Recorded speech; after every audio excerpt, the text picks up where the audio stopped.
Hi, everyone. Welcome to today's live panel. I am super excited. We are hosting and celebrating the Canadian staffing industry.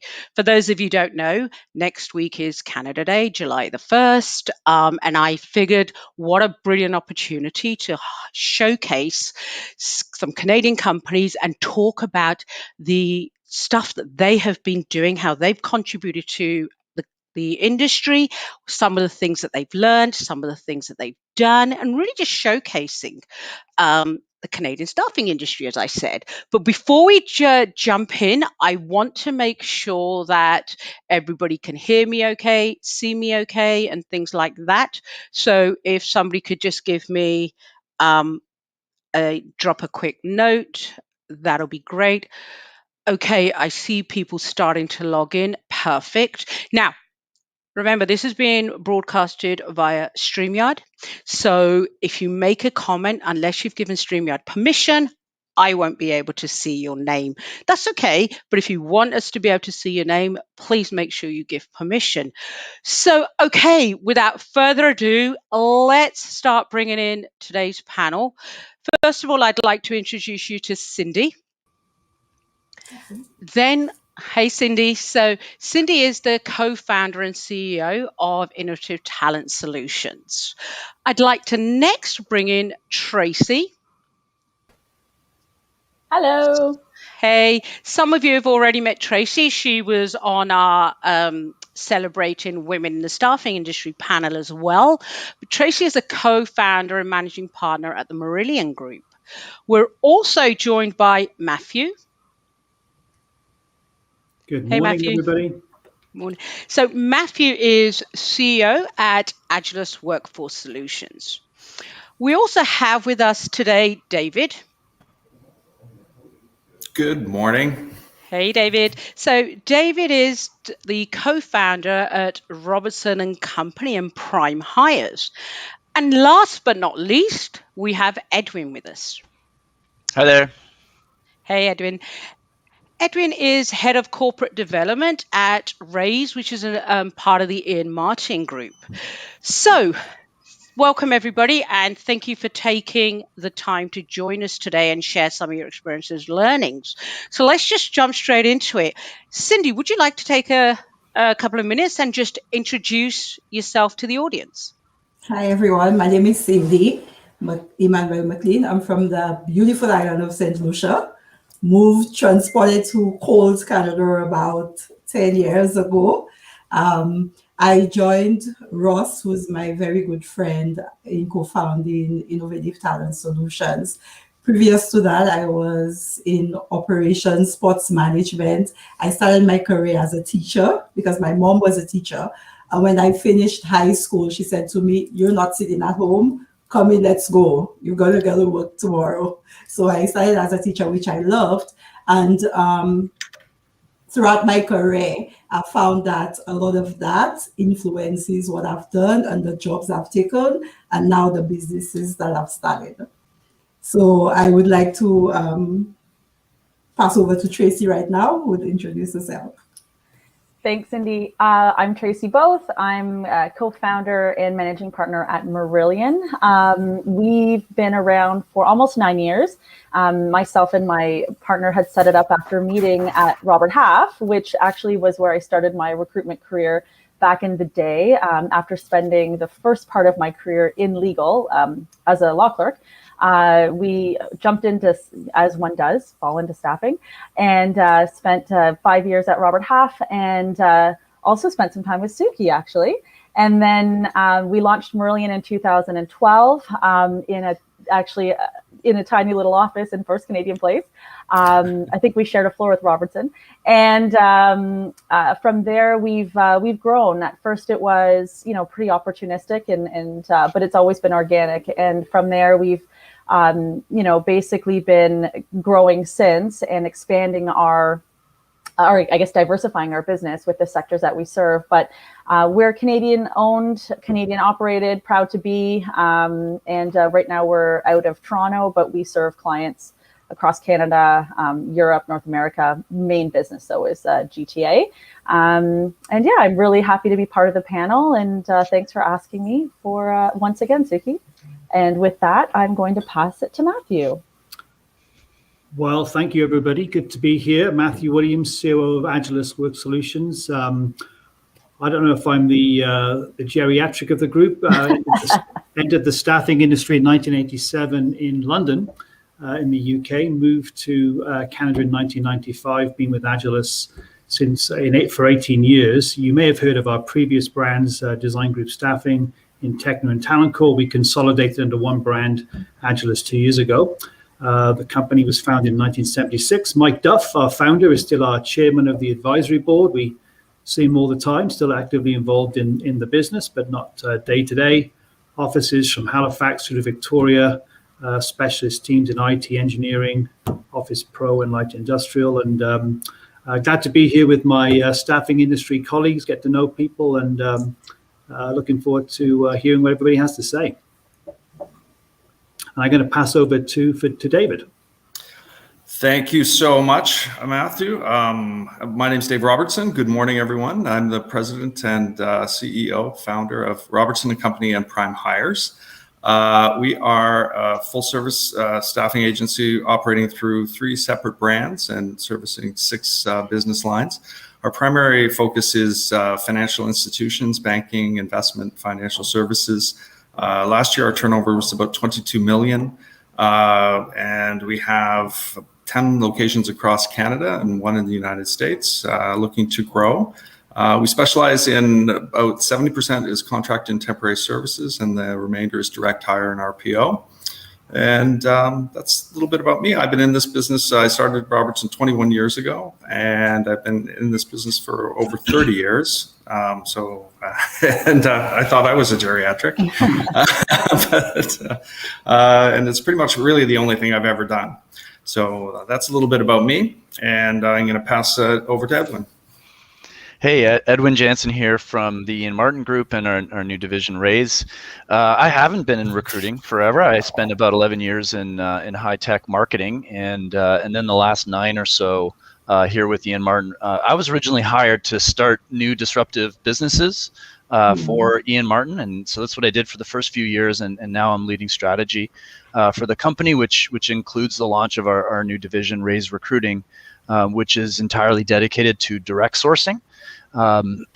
So Ian Martin's is a 63-year-old company, 3rd generation. We've got about 400 employees in Canada, the US, and India. And interestingly, we've more than doubled our revenue since the pandemic began. It's obviously been a very tricky and difficult time, but we've got a really interesting operating structure that has really driven the agility of our company. And this is going to sound crazy. We have no managers. We've got no bosses at our company, and that's meant that we've just been able to be as agile as you possibly need to be in this situation. So I'm really looking forward to talking about that with you all today. And then back to Suki. Thank you. Yeah, I'm excited to hear how you share that with the audience. So let's dive right into it. Cindy, you have been in the industry, 3-4 years now, if I remember correctly. So really interesting background. And I want to kick off with yourself. Why staffing? So when about 4 years ago, I was just transitioning from a startup that I had been involved in. So my whole career, I have had the fortune of studying stuff. So whether it was in education, I've done it in sports management. And I think my specialization has always been to come in and help organizations kind of set up their processes, their procedures that are outside of the norm. So if you were starting a new tournament, a sports tournament, how can we do it differently so that it's more effective, it's more profitable, and that people are at the center of it? So when I met Ross and I was transitioning, Ross used the magic word. He said he wanted to disrupt the recruitment industry. He had been in recruitment for over 20 years. And at the core, he felt that there needed to be a shift to a focus on service, on being a service industry, not so much of a transactional industry. He wanted to be engaged. He wanted it to be engaging. He wanted to have a company that served the people that we worked with and that we worked for. And disruption is the magic word for me. I'm like, here's a new industry that I can actually come in and bring my experience to bear. And because I had never done it before. So when we sat down around the table and we started speaking about how we're putting it together, here's Cindy coming up with an idea. Can we do this? And he would say to me, oh, that's never been done. We don't do that in the recruitment industry. And I could say to him, but I remember you said you wanted to be a disruptor. You said you wanted it to be done differently.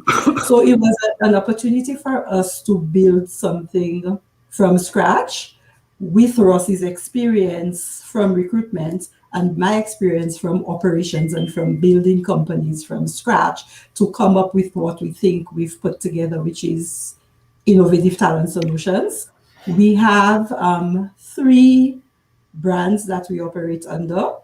The first one was the core where we started. We started with It's Global, and It's Global was meant to service technology startups, because Ross was thinking, and his idea was that here are these companies that are coming up. We have founders who don't know anything about recruitment, and they're spending a significant amount of their time trying to build a team around their technology or around their company, and not concentrating on what their core expertise was. So that's where we started. But because of Ross's connections and his depth of experience, people kept knocking at the door. Can you help me fill this role? Can you help me do that? I have some roles to fill. So Contingents was born out of that. Contingents is the staffing side of it. And the other brand came out of Ross and I both being St. Lucians. We wanted to give back to our home country, which is St. Lucia.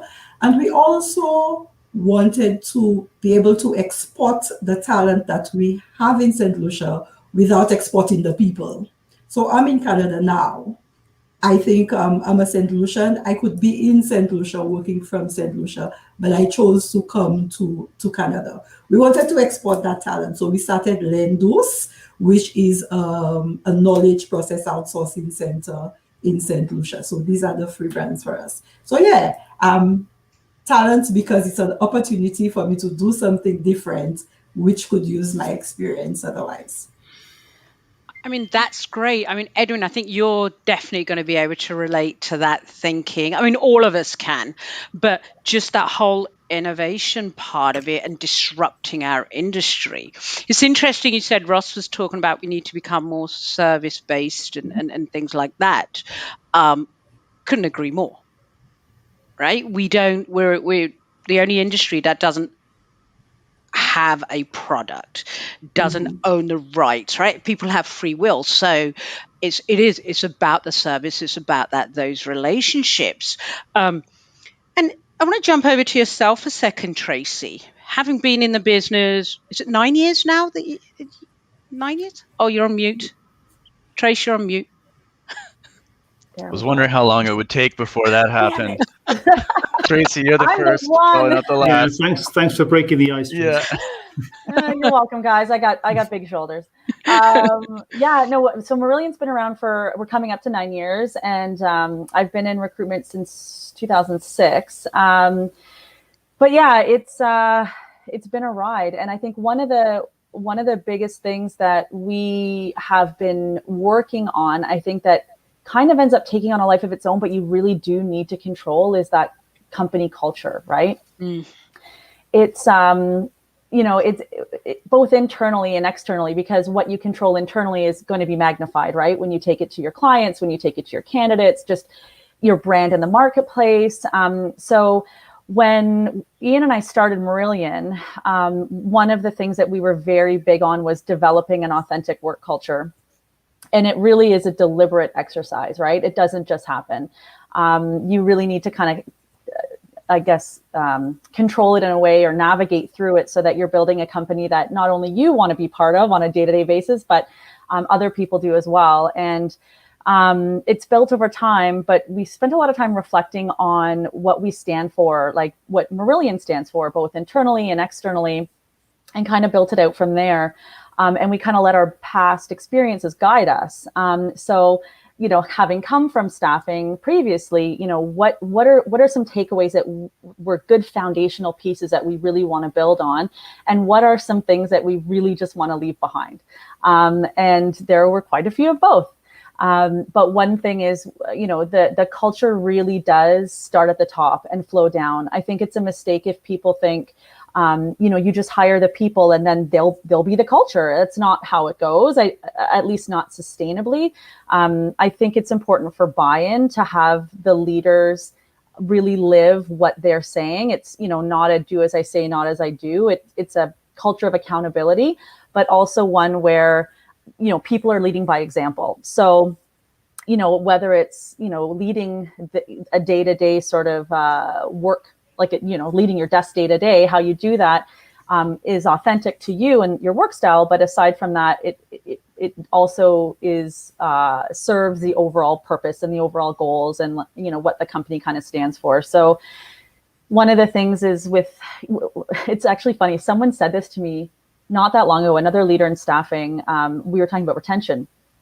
And I said, what's the secret, right, for you, for finding good people and keeping them? And he said to me, never remove yourself from the recruitment process. If you're hiring internally as a leader, be involved, know who these people are and have a say in who comes through the door, so that you're really keeping control of that culture that you're building.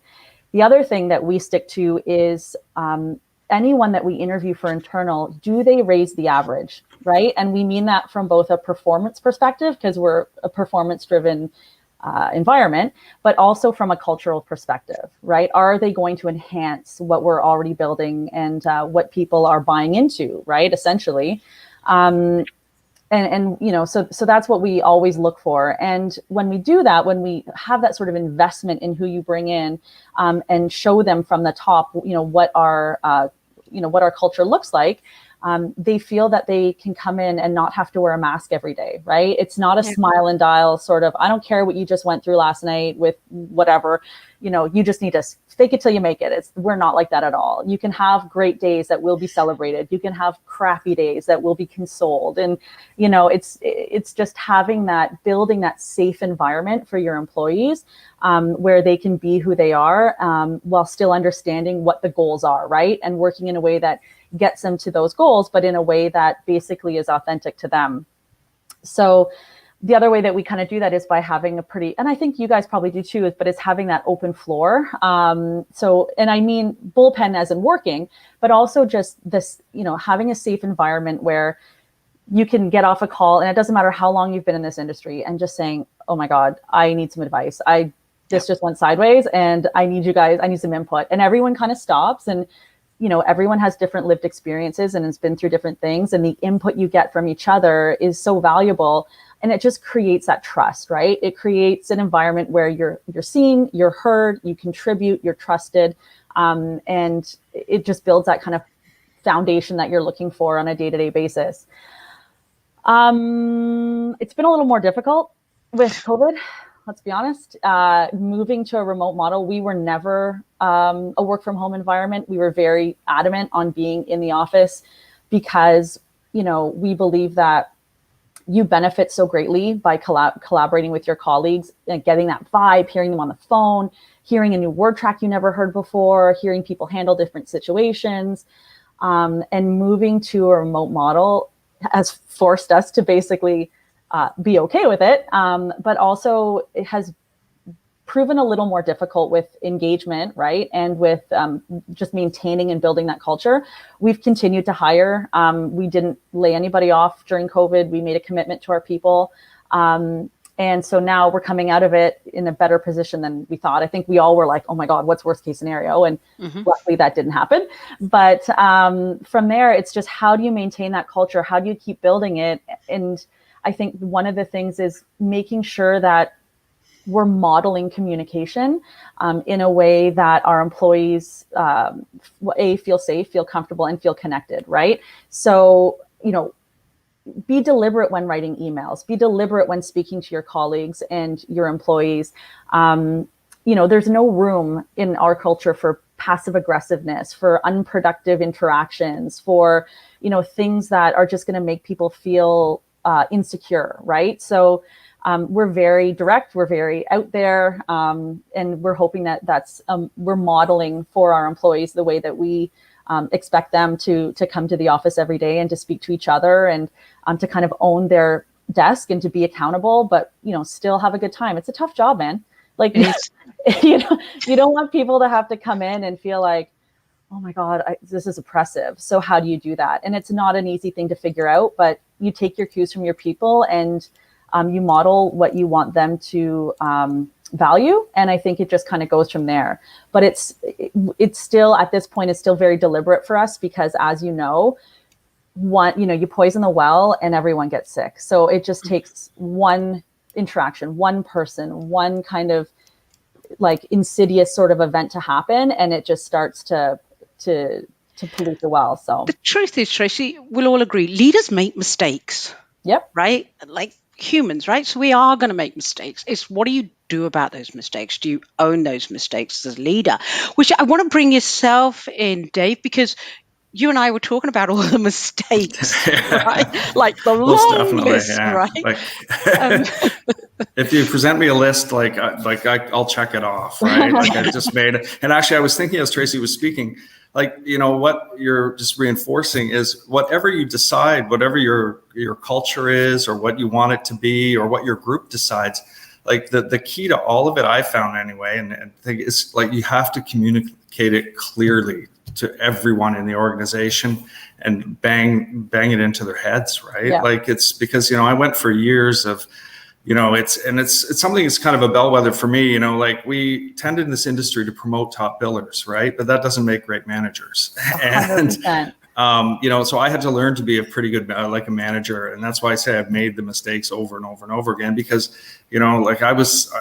took me forever to understand why somebody wouldn't want to perform at, wouldn't want to make more money. But so as long as you can decide whatever you want, you just have to make sure that it's banged into their head and that they understand it and they live it, right? Like that's, and it can be a collaborative experience, or, it could be from top down, but the communication is really the key.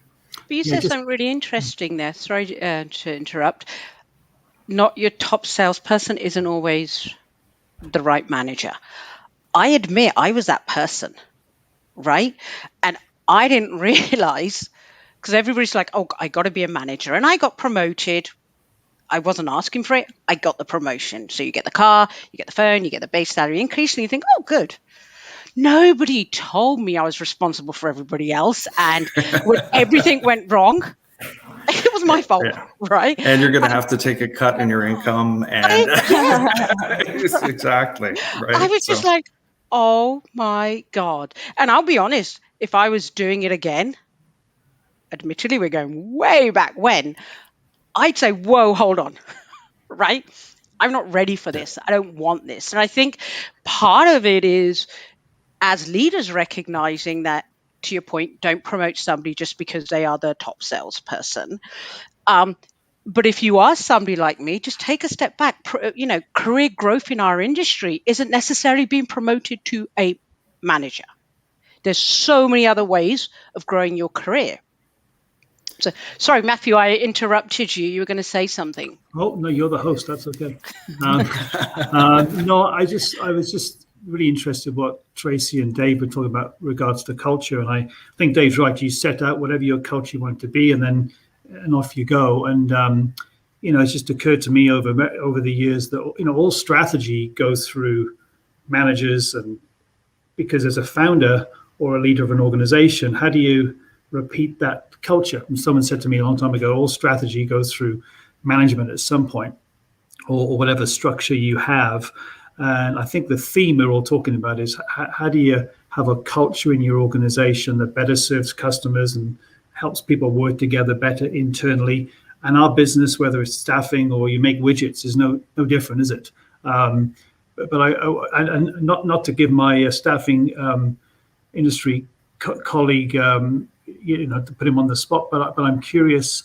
It's a wonderful approach you've taken, Edwin, with having a different structure, and I'm curious how you then carry on that. I know Ian Martin a little bit, and a great company. How do you work the culture through the organization, given that the old view is all strategy has to at some point go through management? It's so funny, interesting to hear this conversation, because I could hear myself in what you're saying 5 years ago before we got rid of managers. It's extremely difficult. Like the quote, I think it's from Peter Drucker, is "Culture eats strategy for breakfast." Yeah. And it's true. And everyone read that book in the 90s, Good to Great, from Jim Collins, and they said, put your values on the wall and have a mission statement and have a purpose, do all these things, have a Mars team. Mars team is the people, if you were to take your company to Mars, and then you just got to replicate. You got to hire for values. You got to hire for purpose fit. The only thing that's wrong with that is that's literally almost impossible to do, because you can't tell what someone's values are. You can't tell what someone's purpose is. You can't even tell. It was interesting. There's a really great study done on what are the HR practices that really drive performance. You know what the number one thing was? I didn't even know what this was. Role design.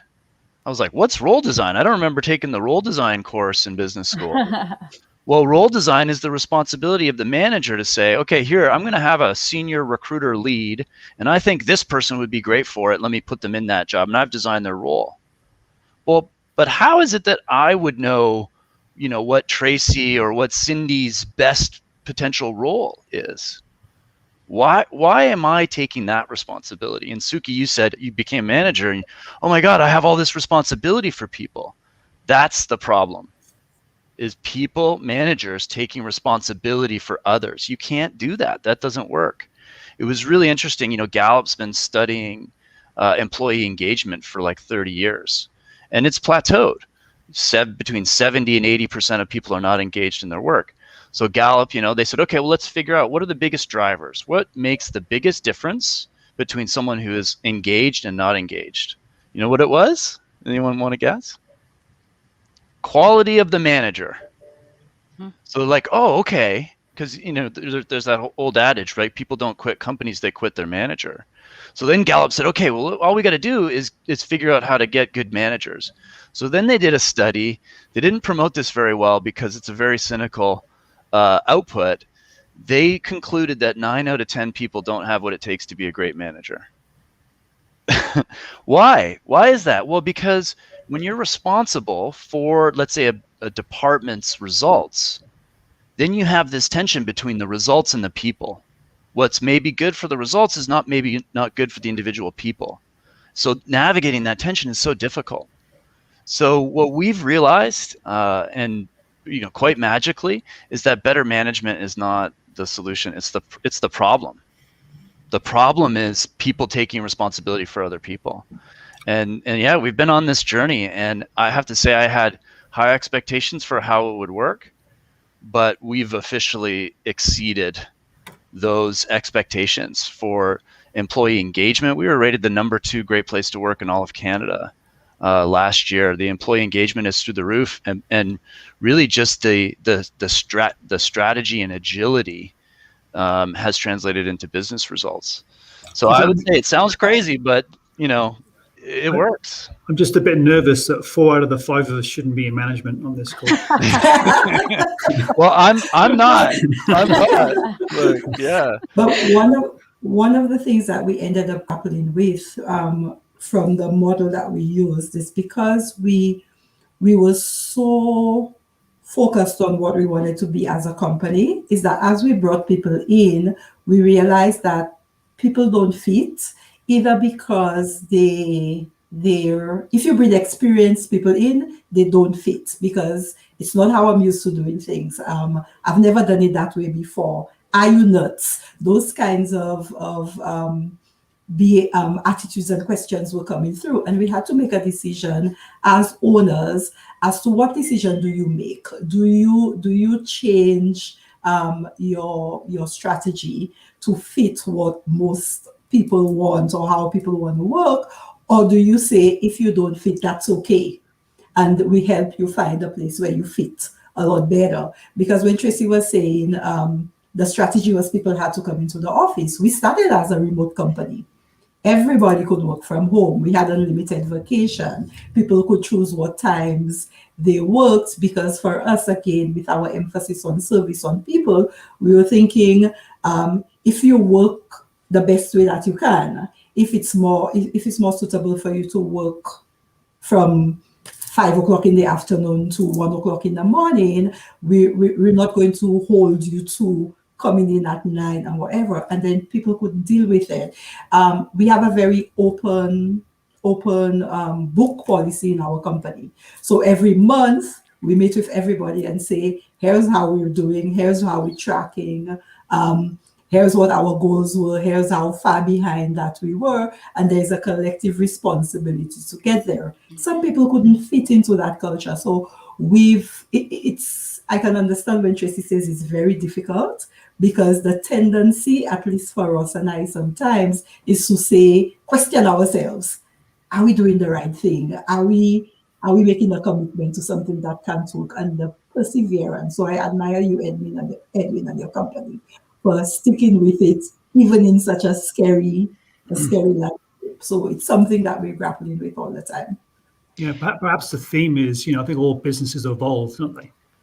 Yeah. And so, we've been one of Canada's best managed companies via Deloitte for 22 years. Now I'm wondering, Edwin, if that's a good thing, but we'll say it's a good thing. But I think, when we looked at ourselves 3-4 years ago, realizing with 3 brands, larger organization, been around a long time, you have to evolve. And whether that's going to a different management, our management structure changed completely, going from 3 brands to 1 brand. But why? Because you want customers to be able to work with you, easier candidates to connect with you, and also for your internal folks to be able to work together easier as well. So I think, whatever you design for your organization, it's really about, is it better for your customers, better for your candidates in staffing to connect with you? And importantly, I think, is it easier and better for your internal people to enjoy working with each other and achieve success? So I think, the theme for me is everyone, we're all working towards that goal, aren't we? To say, how do we best design our organization for our customers, candidates, and our internal employees? But it's really interesting to hear how everybody's approached it. I just want to come back to yourself, Edwin, for a second. Now, I've been working with Ian Martin before this initiative started, right? So I've seen the business in the traditional management, and then that period where even I was like, what the heck is going on here? Right? Because I was like, how do I articulate this to potential candidates and what have you? And now we've seen the results. And it really was, reflecting back on it, it really was a conscious decision. And everybody in the business was owning that they were kind of didn't know everything, right? So this is something new for us. We're still learning, and yes, we're going to make mistakes as leaders and things like that. So I think it's important that everybody we just put it out there, that people don't take away from this, that one day you guys decided you're not going to have managers. You didn't suddenly wake up and say, hey, we're doing this. So that was a point I wanted to make. And the other piece you said about good to great, right? Yeah, great book, all the rest of it. I heard of a company that shall name nameless, who actually are now using that book as their Bible, if you like, for lack of a better word, which is great. But unless you have a leader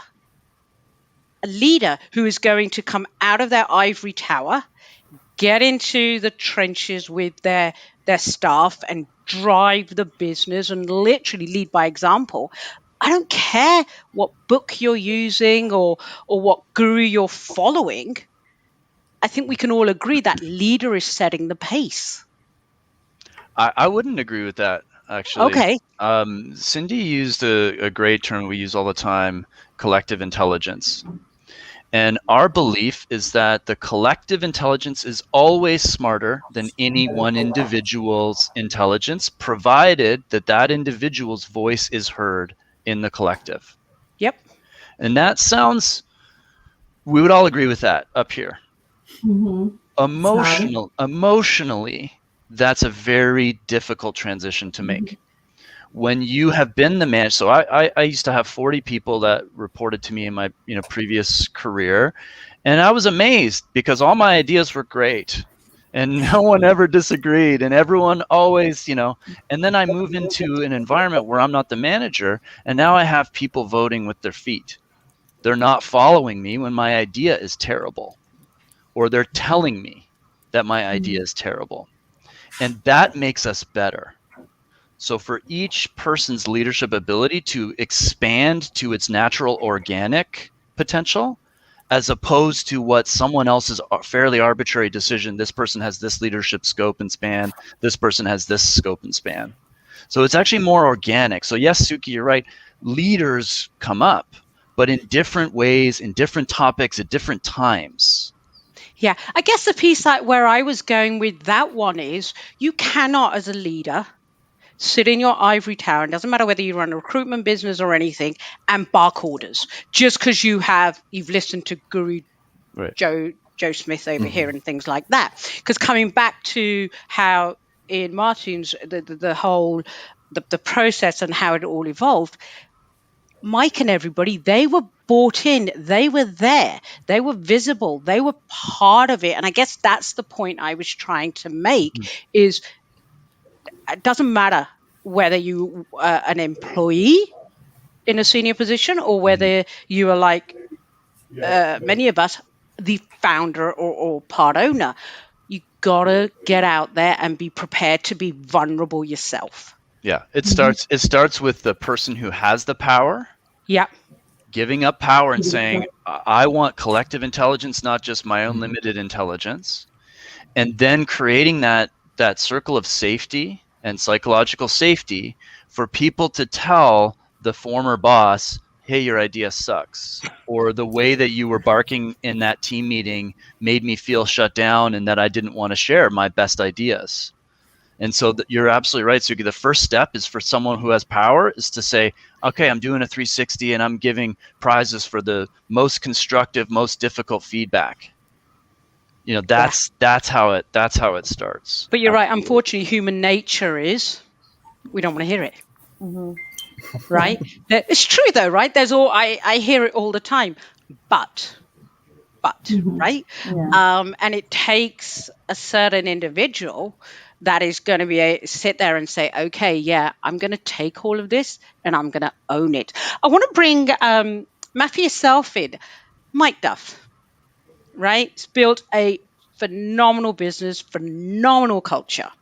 And again, I've had the privilege of working with you guys for many, many years. And I've seen the business evolve. And over the last couple of years, it's just gone through such transition as a business, as you said, rebranding and everything. And Mike stepped out in terms of onto advisory and things like that. Can you talk a little bit about how you kept that employee engagement, how you kept everybody updated, the transparency bit, but also got them to come with you during that change? Because for some people, change is hard. Well, it hasn't been easy, but I think we're pretty proud of what we've done. But, just on culture, Mike is, as you know, Suki, believes in transparency. Yeah. So, to be a leader or a manager in our company, you better be transparent, vulnerable. And I have had many a big argument with Mike about stuff. And I think the culture top down from Mike is everybody should be open to being challenged, questions. And what I learned from Mike is when he used to go around the company, he was way more interested in hearing from the folks on the desk than he was from someone like me. So picking up from Edwin, I think that the culture in our organization is there's a lot of, input and people are allowed to say whatever they want to say. And that's part of being a leader at the company is to be that kind of person. So making the transition, I think the biggest thing we learned, which, any business book will tell you, but it's harder to do than you think. And it's even more necessary than you think is the communication to the organization. So, once we had established the brand we wanted to go with and our pillars, our brand pillars, then Craig and I, Craig, our CEO, we went on a cross-country tour, coast to coast, talking about the brand, and not just the logo and the colors, but what it meant to be in the brand, how we would live it, what that meant to us. And someone, I think it was Tracy, said, deciding what you leave behind. I think it was you, Tracy, and what you take forward. And that was one of the tough things, because we had so many great things about our culture, but we had 3 brands with the same but slightly different cultures. So merging that into one, someone should do a PhD on it, because it was a really interesting exercise. So we did a cross-country tour. We went to all the branches, and I'll tell you that we did it in the winter. And ironically, the only branch we couldn't get to, we got to minus 27 in Winnipeg, and we flew into Halifax in a snowstorm. We couldn't get to Victoria because we had a float plane booked and it couldn't fly in the mist. So that was the irony of our cross-country tour. But I think the lesson was communication, and really sticking to our guns and saying this is what we want to do, because it's really easy to backtrack when you run into some adversity. We did have some folks decide that wasn't for them, and that was okay, because this is the brand we want to go with. And it also enabled us then to start to select people who we thought would live the new brand and really embrace what we're trying to do. So that's in a nutshell, communicating and really being clear on what it is you want your brand and your culture to be about. And most importantly, with all our people, is what does that mean for our customers? How do we live that for our customers? So one of our brand pillars is better outcomes. So what does a better outcome look like for our customer, for us, for our candidate? So in a nutshell, it's been a really interesting 2-year project. We're not done yet because COVID sort of interrupted the momentum, but at the same time, it gave us an opportunity to sort of step back and pause a little bit. So I wouldn't have wished that on any of us or us, but it did give us a chance to take a breath and reevaluate where we're at and where we're going next. So yeah, in a nutshell, great ride, and someone should write a book. It won't be me. I volunteer you, Matthew. I'd read it if you wrote it.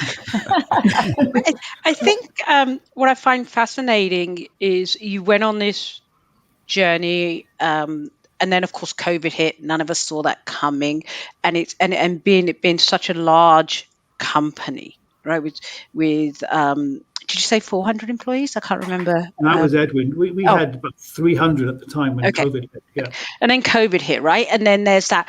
You've got all of that happening, and then what about the client? How do you navigate all of this change to ensure the clients are getting a better service, or if not, at least equal, right? And it's navigating that. And what are some of the things that your customers experience? What were some of the learnings maybe that you got from the feedback from your clients whilst you were going through all of this change?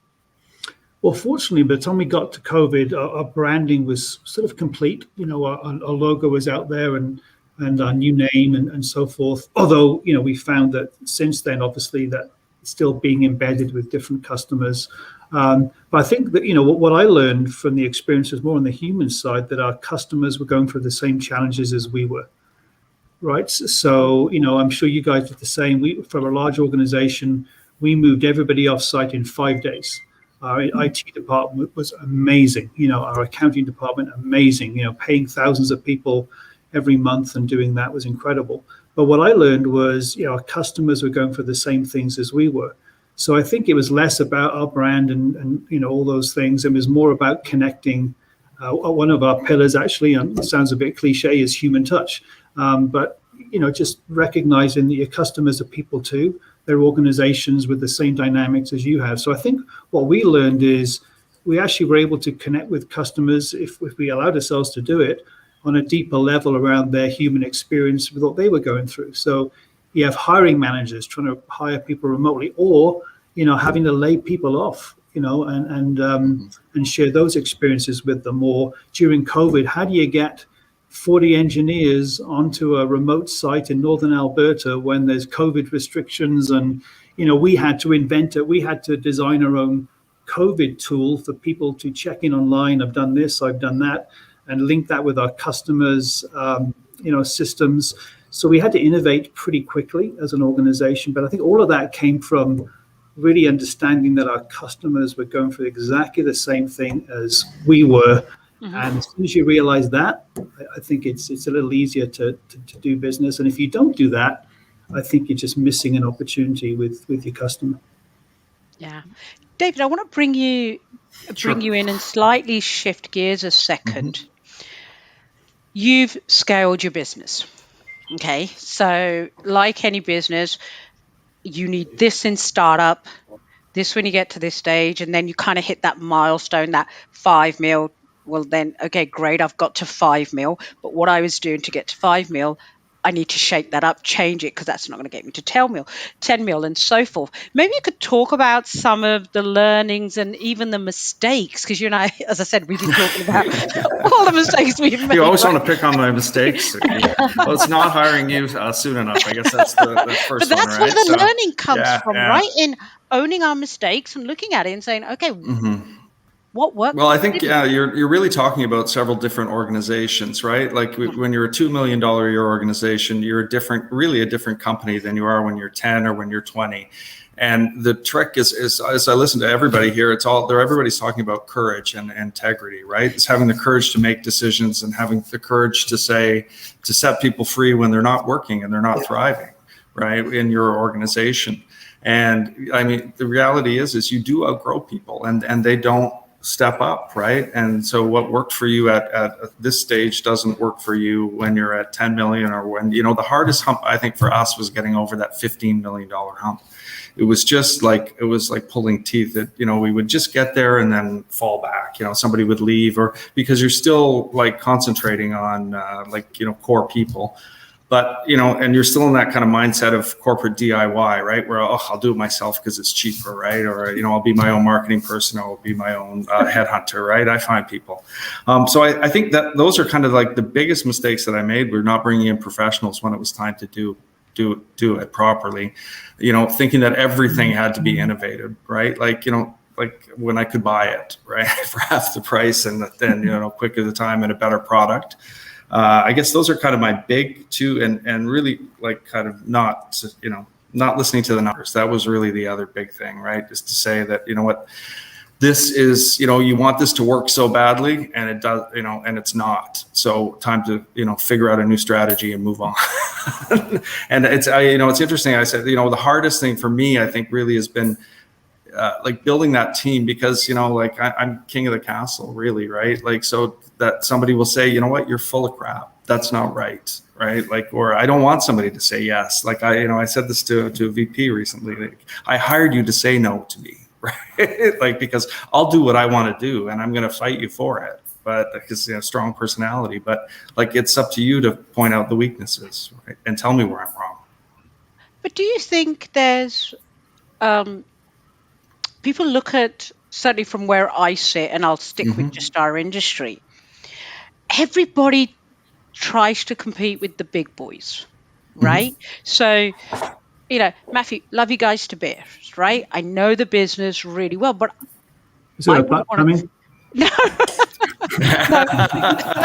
But love you guys to bits, but here's my but. I don't want to compete with you. I don't want to be Agilist, right? I want to be the best version of my business. Same with yourself, Dave, Tracy, Cindy, and Edwin. And I think people make a mistake. They look at what their competitors are doing, and they kind of try and mimic that without really thinking it through. Been there, done it, got the T-shirt, right? Learned the hard way. But that's something that I think, as a smaller player, carve your space within the market. Yeah, well, you can't be, I mean, the natural propensity is, right, especially when you get involved with larger clients, is that you want to be everything to them, right? Like, you don't want them to call anywhere else, and you're so scared. And I mean, it goes back to courage, right? Like, you have to have the courage to step off the tools, right? And trust your people that they're going to do a better job than you did, right? Like, and that's the hardest thing, I think, when you're a strong performer. is to do that. But it's also to have a plan, right, and stick to your plan. But I often say people to this, and I say tell people this, like, I made more money as an individual contributor than I do today. Like, it's just flat out the way it is. And if I had to do this all over again, I don't know that I would do it, right? Because I think I'd be retired by now. Yeah. But I mean, you're just kind of focused, and you think, oh, I want to do this, and I want to be this, and I'm as good as that, and you don't really kind of think it through. But I've enjoyed it, definitely, and I can't imagine, like, I like the stress, and I like the planning, and I like the outcome. And the proudest thing for me is, like, I've got people that have been with me for 15 years, right? Like, it's to see them grow, and it's been amazing. So and brought me more satisfaction. But really, like, you do have to kind of make the decision about what you want to do, and stick to it. Yeah, I think I don't know that there's to pick up on your point, Suki. It's a point well made. There's different sizes of organizations, and to pick up what Dave said, if you decide you want to go with scale, then be really good at that. And if you decide you want to be, a more niche player, be really good at that. Because at the end of the day, there's room in the market for a great service. I think customers and candidates want to deal with a great service. And so you find your niche, and I think the idea is you get really, really good at that. I think you're dead right. You don't try and, if you've got scale, don't try and do this. And if you're more niche, don't try and do that. And I think maybe that's the secret for all businesses. Yeah. I think too, with our industry, there's this competitiveness and lack of collaboration with people at the top, because we're competitive salespeople, right? And you want to outperform your competition. But to that point, like, we're, compared to you guys, we're a smaller organization, and someone made the point about, knowing when to bring the professionals in. And that's one thing that we've had to realize is, if we're really committed to growth, we need to know what we don't know, and we need to bring in the people who do know, right? So, like, partner, like, whether it's getting, a business plan together, and, dealing with people who, the professionals who can help you do that and execute that.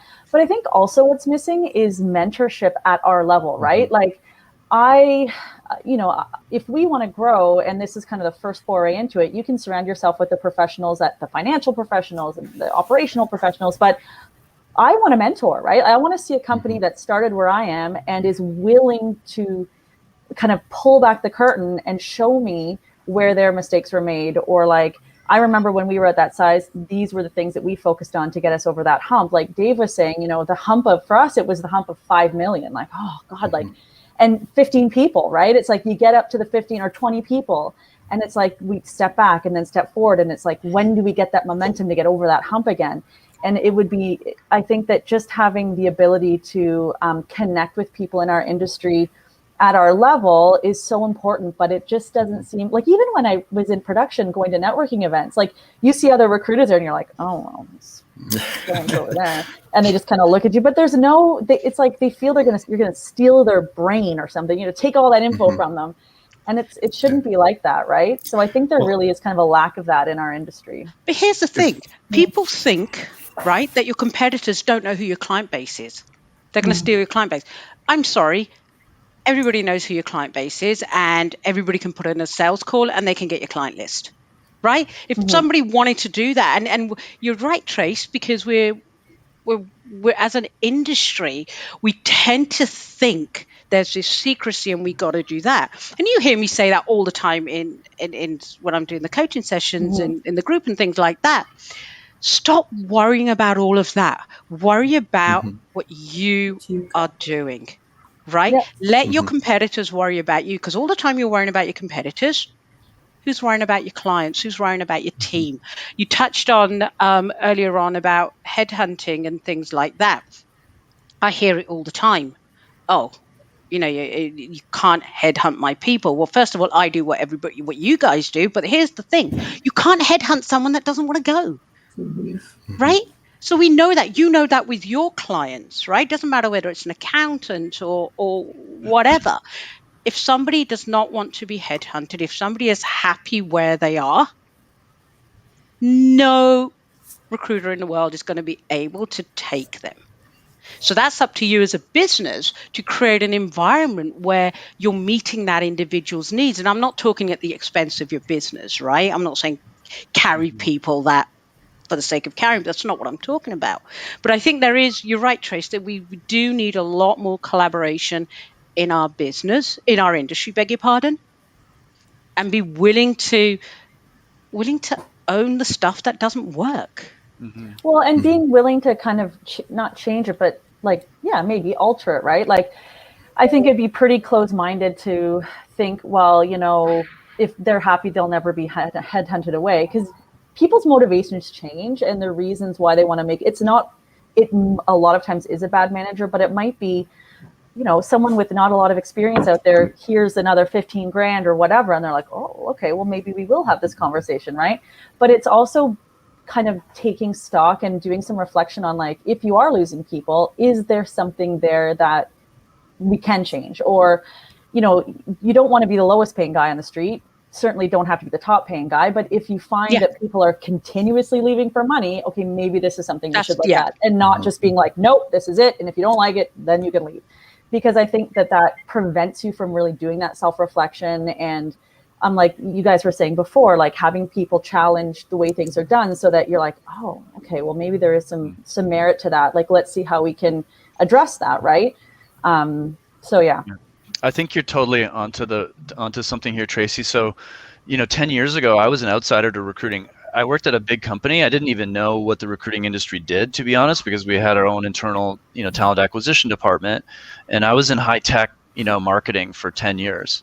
And in the tech world, every brand is differentiated. They're clear on their value proposition. There's not two big tech companies that are the same. So I came into recruiting. I'm just a marketing guy. And I looked at this market and I said, they're all the same. They're all the same. And I remember asking the leader of our perm business, so you charge, between 15 and 20%. What if the person doesn't want to pay $20,000 for a single person that has a 50% chance of not being as great as you want them to be? What if they gave you a retainer where, of $2,000 to $5,000, and they're like, yeah, no, that doesn't work. No, we don't do that. And it's crazy because, like, the perm business, so someone back in the day said, let's charge 20%, that'll be good. Yeah. Well, who's ever gotten an invoice for $35,000 and said, that was amazing? But right, like, no one likes to pay that much for a single person in such a, like, the odds of the person working out are not better than a coin flip, right? Mm-hmm. But then why does this industry not have 14 different pricing models? Why do we not have, we've got the talent, how do you want to access them? We're very flexible. Why is no company doing that? Like, there's a company, right? There's a value proposition right there that's differentiated. So it's one of the things that sorry, Matthew. It's one of the things that we thought about when we designed what our service offerings are going to be. So when we go out to market, we have options. You can decide that you want to engage us for doing a project, recruitment as a project. What does that mean? That means that within a very short space of time, you need to hire a certain number of people, usually around the same skill set. And we say, okay, fine, we'll wrap it around the project for you, put a team together for you that can deliver that project, and we will give you those 10 resources in a 3-month period, and you pay us a flat fee for that. So it's not a percentage-based model. Then we think of other people, especially around our It's Global business, where we deal with a lot of startups and scale-ups, where a lot of the founders don't even know who they need to hire, but they do know that they need to grow over the next year or two. So we wrap that around recruitment as a subscription model, which says, pay us a small amount every month, and whatever recruitment needs you have over that 2-year period, over that 1-year period, we will fulfill it for you. So that's another option. We do the traditional pricing as well, because some of our clients come back and say, nope, I don't want to do a project. I don't want to do a subscription. I just want you to find me this person and I'll pay you whatever percentage that we agree on. So there is that option as well. So in our evaluation of how things were done and what people need and what people can afford, we were able to wrap around some different ideas. So that is some of what we're doing at ICS. I think like one of my challenges for our team and really to put it out there to everybody who's watching, like we have to start regarding this job as a profession, right? That is a viable alternative for when you graduate from university or college or whatever, that you can build a career and a very lucrative career in this industry. And I think no, but I think it's one of my kind of tenets this year. Like we have to start respecting ourselves and, as an industry, get together and say, this is a viable profession, Mr. 22-year-old, that, in 3 years you will be making X and you could be doing this, right? And we don't do that. And I think it's, it's reflected in, like, as you say, the confusion about pricing models or the confusion about like the brand to market or the distinction to market, right? Because it's people fall in and fall out. And it's, I started out in this business, I sat down with a box of index cards and a phone, right? And they said, go to it, right? After I watched a videotape. So, but anyway, that's just my little soapbox for today. No, I think that's perfect. Yeah. We say all the time to people that we speak to about this, particularly, new grads, and that it's like, this is an opportunity for you to make a disproportionate amount of money to your peer group.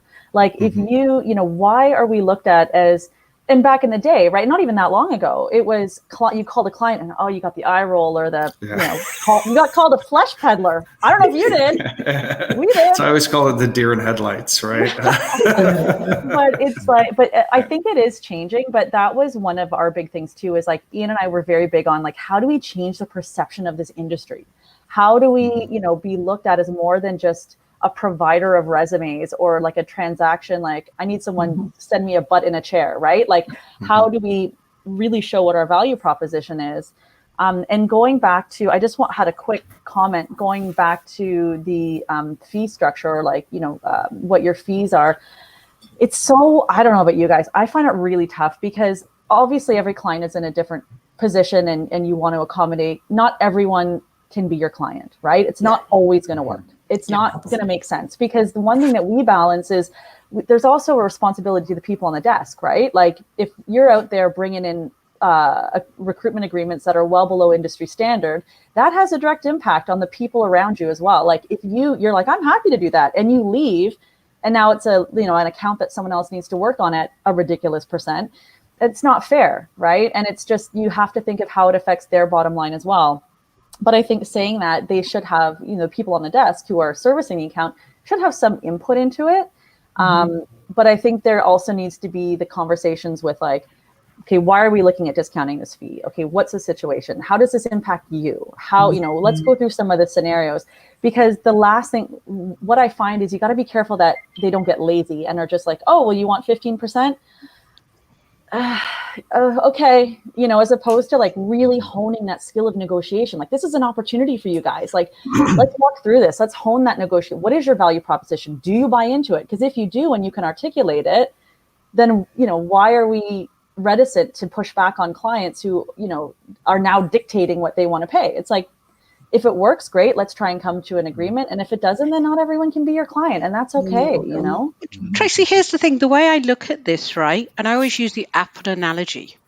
I cannot walk into, so I'm an iPhone person, right?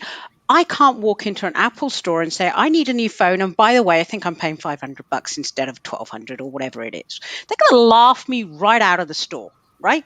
So with my coaching clients, I say this all the time.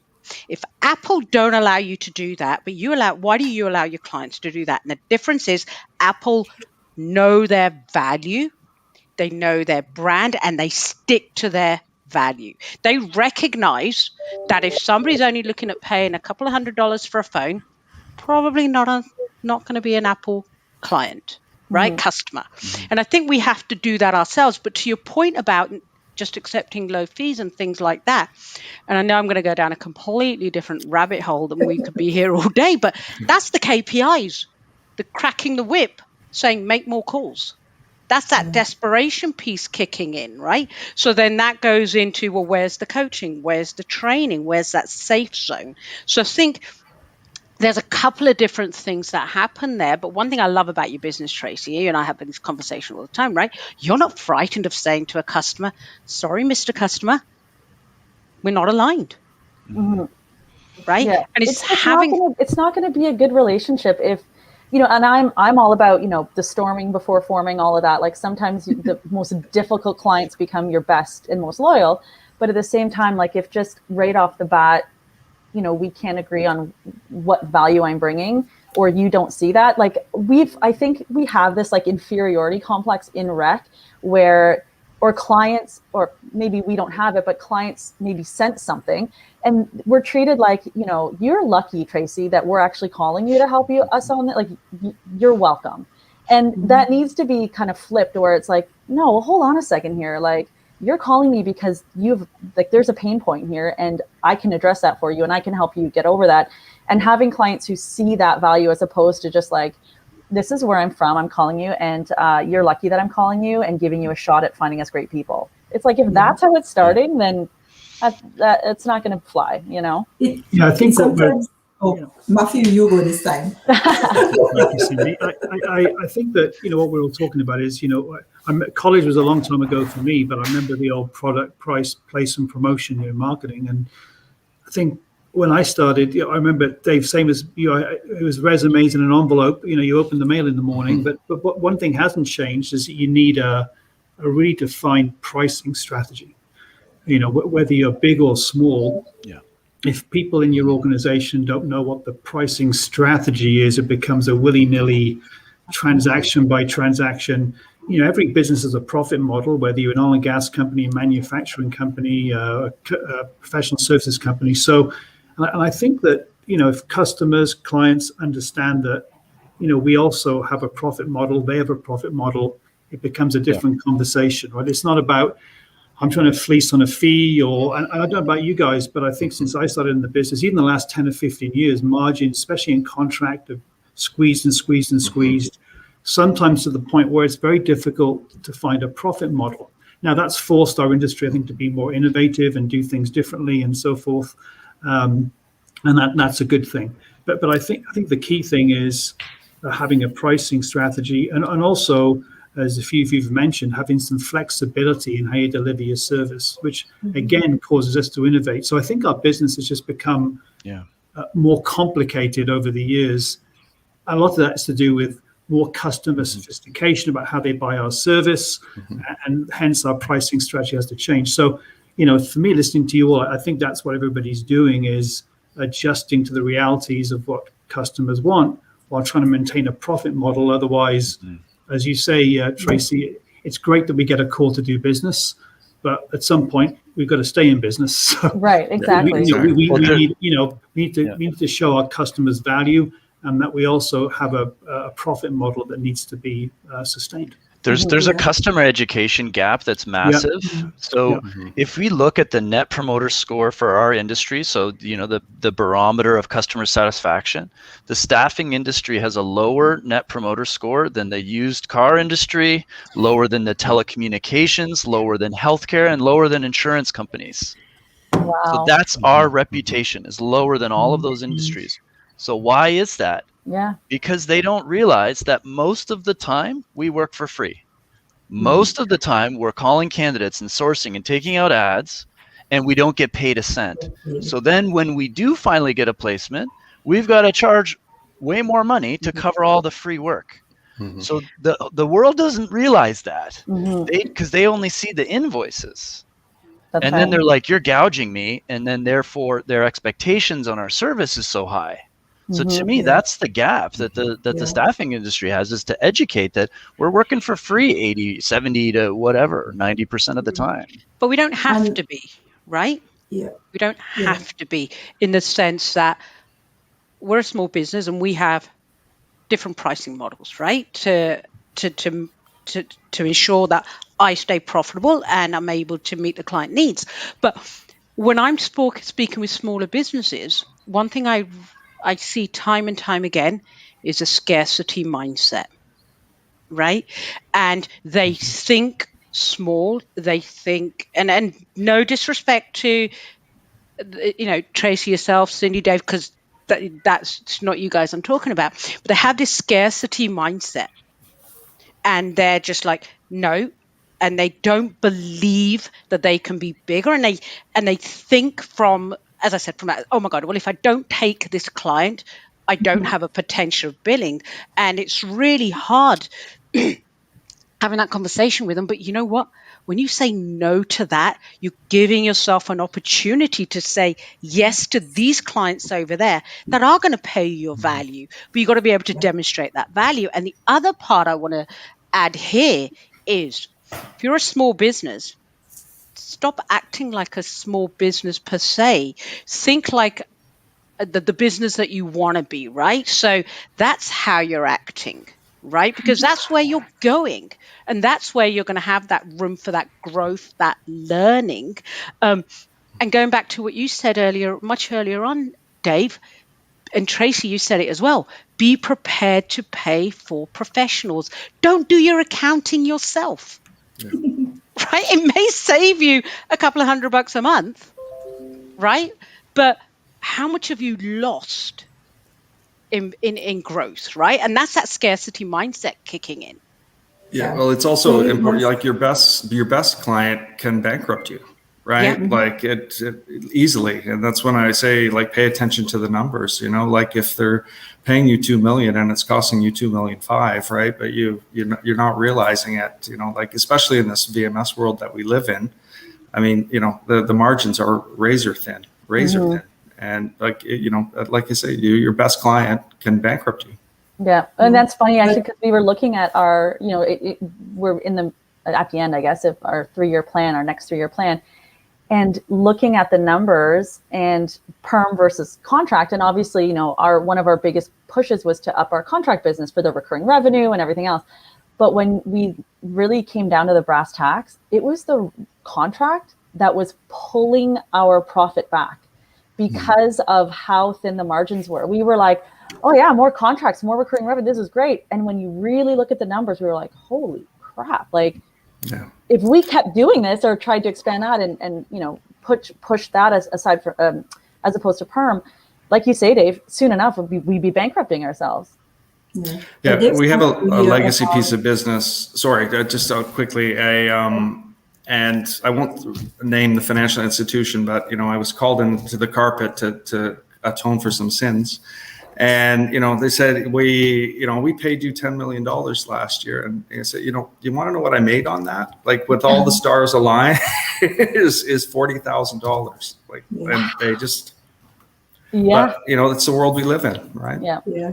But Dave was talking earlier about how important courage is, and that is so true, because when COVID hit, as a company, we were just 2 years in, and we had every plan that we were going to scale up in year 3, and we had that tough decision as to what do we do. Here we are, COVID has hit, we know that hiring will go down, what do we do? And we decided to go ahead and continue with our scale up. So we hired big, we doubled our team in 2020. And the reason why we did that is because we came back to what our base reason for existence was. We wanted to disrupt, we wanted to be service, we wanted to be there for our clients and our candidates. And even if we couldn't engage on hiring, we couldn't engage on recruitment, we couldn't engage on placing new people in your company, we could engage on other levels. We could engage on what are your growth plans? How are you going to navigate through COVID? And we kept that engagement going. It was rough. But we were able to come out on the other side, like Tracy said, much better than we thought we would have, because in times of when people were starting to recover, they were able to remember that those folks stuck with us even when there was nothing there for them. And the other place where courage was important to us as a company is divorcing our clients. We have had clients, and Dave, when you were saying it, it was just resonating with me. You have clients that you put in 110, 120% for. They don't get back to you. They don't care. They reject every candidate. And you're saying, but is this a quality client that I can stick with just in the hope that down the road, and then you make the decision to say, hey guys, we're not a fit. Here's what. This is what you're looking for. There are tons of other companies that you can probably work for. Somebody else will be a better fit for you. And going through that process is hard because you have the rest of your team looking at you saying, hey, that's a client, and the client is a client is a client. So I can totally understand just from the bottom coming up. Client is not a client all the time. A client can be your business destroyer, right? Could be the end of your livelihood, right? And that's true of any industry, not just ours. But I love this. You hit the nail on the head. The courage piece. I saw businesses around the world, staffing business, just first sign of trouble, just run, hit and run, right? Don't care, out of the way, because they went into scarcity mode, self-protection. I'm going to pay my mortgage, not yours type of thing. And we were talking about this earlier. And then I saw companies truly embrace and say, okay, we've been dealt these cards. None of us saw it coming. What are we going to do? We're going to look after our most important asset, our people. Yep. Right? And we all can agree they're the ones that have come out so much stronger, not just here in Canada, everywhere. Right? So my clients around the world, those that last year looked at it and said, okay, it is what it is. Can't control this, but I'm going to look after my people rather than, try and pay everybody's mortgage type of thing rather than just my own. And I'm going to continue investing in my business. They're the ones that have come out really, really strong, right? Were they fearful? Of course, when they had to have courage. I'm conscious of time because it's quarter after 11. But what I do want to talk about, all of us, is what does the future look like for you? Right? So I guess let's start with yourself, Matthew. What year are we in? 2021. What does the rest of 2021, 22 look like for the business? Well, I think there's two aspects. There's, where's the market going? And there's, how do you want to evolve as an organization? I think, we can all pontificate on the market, but the signs are we'll have a post-COVID boom with a big uptick, hopefully for all of us. And other countries you can see ahead of us are doing that already. Well, when we rebranded and we set up our new structure, we said there's Agilus 1.0, 2.0, and 3.0. And Agilus 1.0 is sort of our traditional business, which will always be around and always be operating. And you want to make sure you're efficient, you're doing it well, and all those good things. And 2.0 for us is sort of a transition into more of a digital business. We're already doing some of those things anyway. I think we all are. And 3.0 is adding that digital layer to our business, again, for the benefit of customers, candidates, internal people to work with us. And they're not mutually exclusive. We think there'll always be a traditional side to the business, and there'll be a more digital side to the business where customers interact with us in a different way. So it's really that sort of solutions ecosystem to offer to people. So, we see ourselves really doing more with candidate communities. I think candidates are going to have more and more power and influence over where they go in the future, and especially with remote work, both cross-jurisdictional. So I think reaching out to and building candidate communities, because we're in different niches, that's going to be really key. And I think we've spent a lot of time on customers, always will do, but I think the candidate aspect is going to be more and more important for us. And layering on technology, again, technology is a tool to make it easier to do business with us. So I think that's where we see it going. So, and of course, we've decided to be a company with scale, and that goes with doing certain things. And that's kind of exciting from a business evolution point of view. But I think that, companies are more sophisticated than ever in buying staffing services, from when I started. And, so I think understanding, what clients expect from staffing firms, where they're going in terms of their strategies, buying staffing services, whether it's your niche, perm placement for a team, or a big project with hundreds of temporary staff or contractors in a warehouse or an engineering site. So, I think really learning about the increasing sophistication of our customers and their strategy, buying staffing services will be key. layering on technology, and really building candidate communities, I think is, as at a high level, is, how we see our future developing. Great. And what about yourself, Dave? Well, I agree with Matthew in terms of the candidate. We've only touched on that a little bit, but I think is going to be a key candidate experience. We're all talking about that right now, but just speed to market and how we engage with candidates is going to be a real key differentiator. I think that our skill as professionals is going to be another key differentiator moving forward. We're going to have to get better and better and better at what we do and providing advice. And the keyword matching and shoving off a resume, that's going to be done automatically, right? So, sorry, I date myself by saying automatically, but and I think we're all going to develop like strong niches, to be honest, and that's where I kind of see it go. Like, you're going to have to be an expert, and one of the reasons that we've been able to survive really is because we have a strong depth in financial services, and they don't have to explain it to us when they call. And that's been a godsend for us through this. Really, we've been extremely fortunate. But that's sort of overall where I think we're going to have to get, as I say, more skilled and faster, better, cheaper. Yeah. And Edwin, yourself, what's in store? Well, I'm not a manager, so I don't control anything.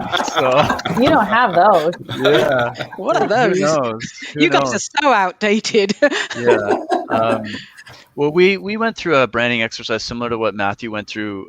We started about a year and a half ago, and we redefined what our brand promise is and what our positioning is, and so we launched this new brand in April, Raise Recruiting. And Raise is really, about raising the standard, almost redeeming the recruitment industry. If we've got this low net promoter score, what can we do to raise the standard of expectations? That brand is right now focused on direct sourcing, which is, the hottest trend in staffing right now. So we've got a managed direct sourcing offering, which is really taking off. And then we also are using direct sourcing for a volume hiring, like a bulk hiring offering, which is going really well. And then over time, we actually plan to sunset the Ian Martin brand and name, and like Agilus, to consolidate under Raise as one single brand entity. So that's going to be a bunch of work. And then this is just what I'm guessing. Who knows? Because we've got no managers, collective intelligence. Like we ended up going to Australia, opening in Australia this year. Suddenly, like, we could end up in St. Lucia with Cindy. I have no idea. I'm coming. And Tracy, what's Marillion? Well, I think it's funny, right? I mean, how long have people been saying that recruitment is dying, right? Oh, AI is the robots are taking over, and soon we'll all be obsolete, and it's just not going to happen. It's not going to happen. Like Matthew and David were saying earlier, you need to innovate, and I think you need to kind of look at how you evolve recruitment to best serve your clients as they evolve and the business, and how do you make your desk level guys' jobs easier, right? And so that might be investing in technology. It might be having kind of those deep dive conversations with your clients as far as what their expectations are, and or telling them, well, this is what's working for our other clients, and these are our kind of unique value propositions when it comes to recruitment. But never, I'll tell you, when you talk about culture, one thing you'll never hear a Marillionaire, as we're called, one thing you'll never hear a Marillionaire say is, oh, client, yes, you should work with us because we have the biggest database and we have the most candidates, and we, here's our corporate checklist of the reasons why you should work with us, because that is evolving and that is changing, and that is not a differentiator, right? So I think that we're here to stay. It's just a matter of finding what it is that separates you from your competition, and also just going back to COVID, like recognizing that this isn't like 2008, right? Like, this is not a financial crisis. This was a health crisis that did have a financial impact, but at the same time, with clients and with other firms immediately letting people go and kind of like, panicking. It's funny now, not funny, haha, but interesting to see how they're recruiting back that talent, both with our client base and also with our competitors, and just kind of figuring out what that particular pain point is for them and being able to address that. And whether that's with better technology, a better value proposition, better engagement, better whatever. It's not with how big your database is, and it's not with anything like that. So I think that it's using the tools that are supposed to put us out of business, and kind of like Cindy was saying, with that kind of disruptive way of doing business, is whoever's trying to disrupt you, adopt what they're doing and find a way to implement it as part of your process as well. Yeah. And Cindy, besides hosting all of us in St. Lucia, what else? Yeah, let Ross know that, right? What else? What is in store? What does the next 12, 18, 24 months look like? Okay, so for us, we when we look at growth, we look at growth in two dimensions, going deeper. So for us, we want to almost institutionalize and adopt a way that when you engage with a client, engagement is not transactional. So we want to take a deliberate process where we go deeper with the clients that we have, go deeper with the expertise that we have, what are our areas of expertise, what are our areas of focus, and go deeper there. We're definitely thinking of expanding into the US. We've done some work there, but be more deliberate about that. And since St. Lucia is the most perfect place in the world, we are building our practice in St. Lucia. And over the next couple of years, that will be growing as well. Not just doing the recruitment out of St. Lucia, we do the recruitment outsourcing in St. Lucia. We want to expand that practice as well. And you guys are more than welcome. Anytime, any day, we can all take off. This is being recorded, so we'll hold it. Well, Wales is my home country. We can go to Wales too, but it does rain a lot. Well, not as enticing, but okay. Even I would go to St. Lucia instead. So. I mean, I think what's evident today is the Canadian staffing is very strong. It's leading. We're doing things different, because often, let's be honest, Canada. Most people look at Canada and they put kind of North America together, and that's great. Neighbors in the south and all the rest of it. But I love the fact that we've had an opportunity to talk about what Canadian companies are doing, how we are also changing the face of recruitment in our own different ways. And one of the things I would leave everybody with is, and then this is my coaching side coming on, but how as a business owner do you ensure the next 12, 18, 24 months are successful and kind of like your best year ever? Well, practice what you preach. And I know that sounds like a cliche, but seriously, if you would not give your client that advice, then don't do it yourself, right? Get out there, as Dave and Trace were saying earlier, invest in the right partners. Because without having those partners, yeah, you may get there, but it's going to take you a lot longer. And Tracy, to your point earlier, talk to your competitors. Right? Get that collaboration going. Don't fear them. Stop sitting there worrying about, oh my God, my competitor's just done this. They've reduced their rates, therefore I must reduce my rate. No. Let your competitors worry about you. You worry about your business. Look after your number one asset, which is your people. And I go back to lead by example. Get out of your ivory tower and experience what your teams are experiencing on a day-to-day basis, and get that voice. Get that voice. Listen to that voice and bring it to the boardroom table, so to speak. Such an inspiring group of people. You guys are superstars. Yes, you guys are. I really appreciate you guys taking the time out today, joining me today to really share your experiences, learnings, and just elevate and promote our industry, the Canadian staffing industry. So before I let anybody go, if there's anybody that wants to get in touch with you, pick up a conversation, Cindy, what's the best way for people to reach you? Get started at itsglobal.ca. Perfect. Tracy, yourself? Yeah, you can visit our website, marillion.ca, or you can email me directly at my name, so it's tboth at marillion.ca. Matthew? LinkedIn, of course, or mwilliams@agilus.ca. Happy to hear from anybody. Perfect. And Dave? LinkedIn or david.robertson@robertson.ca. Perfect. And last but not least, Edwin, yourself. Yeah, LinkedIn for personal, and for business, it's raiserecruiting.com or ianmartin.com. Fantastic. Well, guys, thank you ever so much. I know we've got a hard stop, so thank you ever so much for taking the time. Really appreciate it, and I will speak to you all soon. Thanks, Bye for everybody. Thank now. you. Bye. Thanks, everyone. Bye. Thanks, everyone.